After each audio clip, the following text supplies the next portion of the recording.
digniino iyo cabsi hor leh ayaa ka taagan magaalada Ceergaabo ee gobolka Sanaag. Somaliland hoggaankeeda waa uu hanjabay.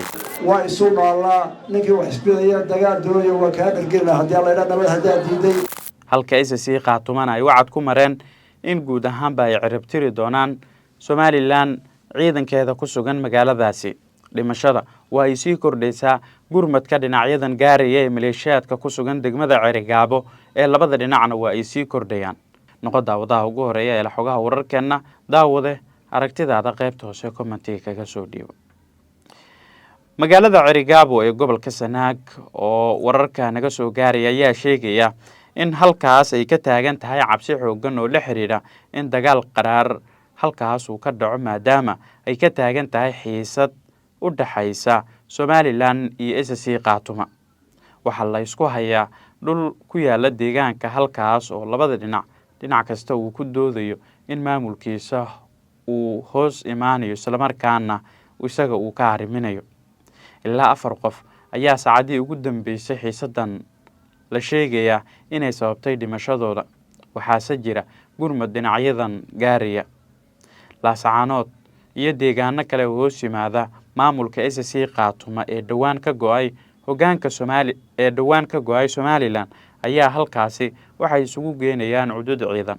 Waxa sidoo kale Somaliland iyana dhinaceeda ay wadaa sidii ciidamo fara badan ay ugu daadgurayn lahayd degmada Ceergaabo halkaas oo ay cabsi xooggan ka qabto Somaliland in sidii gobolka Sool gacantooda uga baxay si la mid ah degmadan gacantooda ay uga baxdo.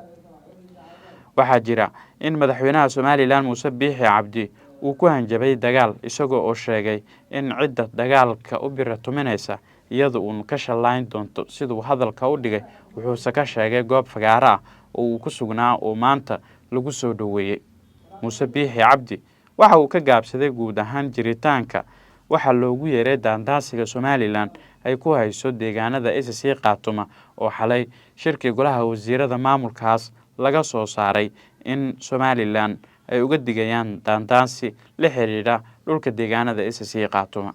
SSC qaatuma waxa ay ku tilmaameen waxa ka soconaya qaybo ka mid ah deegaanada ay xadwadaaga yihiin Somaliland iyo SSC qaatuma inay yihiin falal guracan oo ku qotoma nooc ka mid ah waxyaabaha ay ku tilmaameen oo ay qeexeen in uu yahay wax loogu yeeray fal argagixisanimo.